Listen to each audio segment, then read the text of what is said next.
Hey, I'm Michael Wallace with For Your Church, and I have a good friend of mine here, David Seaferd, with us. And we're going to talk a little bit about today about how to do the big question right now your churches are dealing with, or how to do live stream and use what they have. So is that the question? That's the question. Yeah. Aunt Rona's got us all fired up right now. Is that the elephant in the room? That's the elephant in the room. So I know that you deal with a lot of churches with AVL, audiovisual lighting, for those who don't know what AVL stands for. And so what are a lot of the things that, questions that churches are calling you, asking about right now? We're down for the foreseeable future, 6-8 weeks, something like that. What are some of the questions you're getting? I guess the first question is, we used to live stream, or we live stream now, and it was just a novelty item kind of thing to do. Mm-hmm. Now it's, okay, we have to. Mm-hmm. How do we do this? Do we live stream? Do we pre-production? Do we record and then broadcast? Do we try to do live? Mm-hmm. What devices can I use my iPhone? Mm-hmm. Can I? Right. How do I do it? Right. There's just so many questions of that. Big burning question right now. Can I use my iPhone for broadcast or live feed or whatever? The answer is use what you have. Okay. Don't go crazy spending copious amounts of money. Mm-hmm. That in this time, let's be honest, we're talking about churches, houses of worship. Mm-hmm. People aren't in there giving. Mm-hmm. It is what it is. Mm-hmm. Use what you have. Mm-hmm. Set yourself up for success. If you're going to use your iPhone, try to go in a place that is non-reverberant space. The big thing about iPhone, the video quality is great, but the audio quality is what it is from a distance. It's great close up. So what you want to do is make sure you're in a non-reverberant space. If you've got acoustic panels, say, that are around your drum kit, normally in your church, set those up in a space so that you're not in a reverberant space. Set yourself up for success. There are external devices, say ikmultimedia.com, I think is one of them, that they make interfaces, both microphones and XLR adapters and iRigs and things like that interface into your phone. So basically I could plug that up to my phone, set my video up, and then plug a microphone in. Yeah. And I could do a song, do some worship, and then preach from that, off that microphone, and that'd be better than just it's just microphone. Giving you a little bit more of a success edge, if you will. Because this is 1080, so it's a great quality. The video is great, but the audio is what's lacking, and half of video is audio, and so that's the kind of thing you want to look for, is setting yourself up for that success. So the answer is use what you have. This is definitely a great device to be able to do it. There are add-ons like that. Again, we'll drop that link in there to that website. It's like $150, something like that. It varies. So they're not expensive. $39 to a couple $100. They even have light packages and things like that. So lighting is another one. Yep. Just remember where you are. Make sure the light's not behind you. Yep. There's a lot of things. Just watch some YouTube videos about lighting. There's a ton of resources out there. We're just talking about who we are in this moment with the church. Yep. You can use what you got. So it is the big question. I mean, obviously now your congregation is online, and so you have to address an online church. Well, the thing is also, the people that know you, your congregants, they know who you are, and they know how you react and behave and interact with technology anyway. So the first thing is just, you've got to be yourself. You hit the nail on the head. If you're don't try to be a televangelist. That's right. Yep. I mean, that's the first and foremost. Be who you are. If you keep it simple, keep it simple. If you do an elaborate presentation in your facility every week, then knock yourself out. Go for it. Yep. But the realities are, it's a little more difficult. But the first week when this started, it was a Saturday night, and a Saturday when our governor said, you can't have any meetings. And so our pastor just used his iPhone, and he set up his living room and, put some ambient music on in the background and has a fireplace, it totally matches who he is. And I think that's a big thing, is not trying to be a televangelist, not trying to overcomplicate the production. It's the content that matters. It's not so much the production that matters. And so if you just use if you've got those resources, use them. That's the big thing, is use what you have. Don't go try to buy the world's best videography equipment and microphones and post-production equipment. Because at the end of the day, and the thing we've talked about is those same people that you're trying to reach out to in 8, 10, 12 weeks, whenever this is over, you're going to see them face to face again. Yeah. And they're going to know, they're going to see you in that interaction. Yep. So what you've got to do is be real. Yep. Now, can you use an iPhone? Sure. Use what you've got. Don't think that you have to have the latest and greatest. There are some tools. IK Multimedia makes some neat tools that have microphones that interface into your iPhone and Android, I believe. I'm not sure on that one, but that gets you better audio input into your iPhone for video, so that you can do that. You can do in multi-platforms. There's a lot of good solutions. Living is one is a streaming solution. Boxcast is another streaming solution that allow you to go to multiple platforms. But don't think you have to do those big things. If your demographic is in the Facebook world, then start with Facebook. But I would suggest heavily, I know you're going to agree with me on this one probably, is to say, go ahead and start a YouTube channel. Right. Because if you make a connection with somebody, and then they think they've got that connection with you, they're going to want to find other content that you've put out there. Mostly people follow an interaction on Facebook and YouTube. Well, to me, it all is based on demographic. Right. Do your parishioners, do the people in your church, are they the Facebook generation? I know you're going to have both. You're going to have both. Hopefully, you're going to have a lot.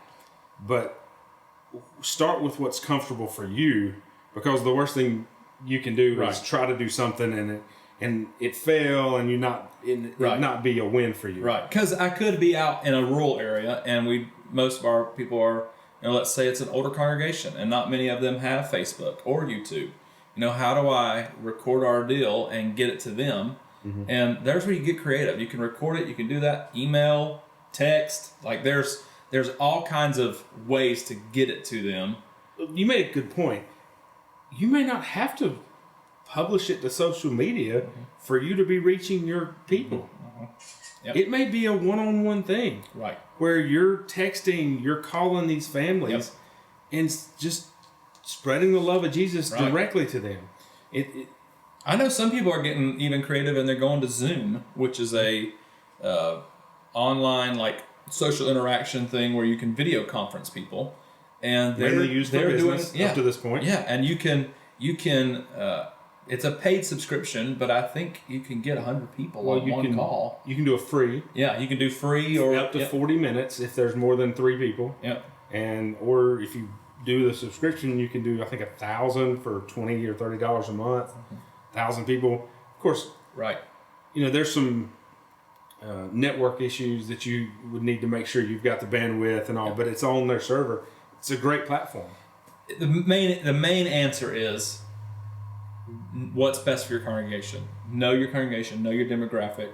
If you've got, there's a good bit of people. Prime example, setting up a Zoom call. Yep. If you've never been on a Zoom conference call, the first time it's not necessarily the easiest thing in the world if you've never done that before. Many of you out there are like, oh, we do that 15 times a day. Right. But you just have to know your congregants. Yep. Main thing is know your congregation, and that will help lead to success.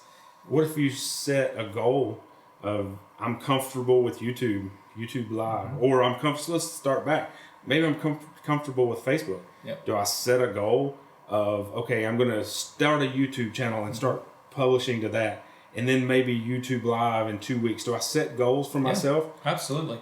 Okay. I think that's a great idea, because I know for us, as our creative team has talked, we have gone to another level, and with just some of the things that we're doing in this last couple of weeks, and so we've gone, so when we come back to meeting in our space, how do we then go to another level? How do we keep raising the bar and this time being creative and innovative? So this time could be a creative learning time. Absolutely. Not just a isolation time. Yep, absolutely.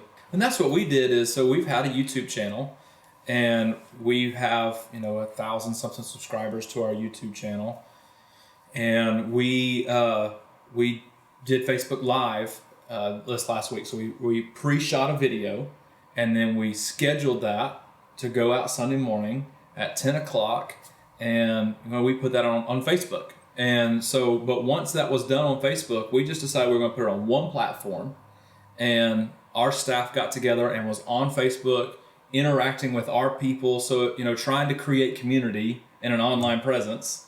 I mean, because that's what church is. It's community. It's not about a sermon. It's not about worship. Building? It's not the building. Ah. Believe it or not, it's about the people. Ah. And so that's one of the things with, creating community in that, and doing our best to do it virtually. And so after that Facebook Live, we put that on Apple Podcasts, we put it on our YouTube channel. So we have it there fixed, but we had it on Facebook as well.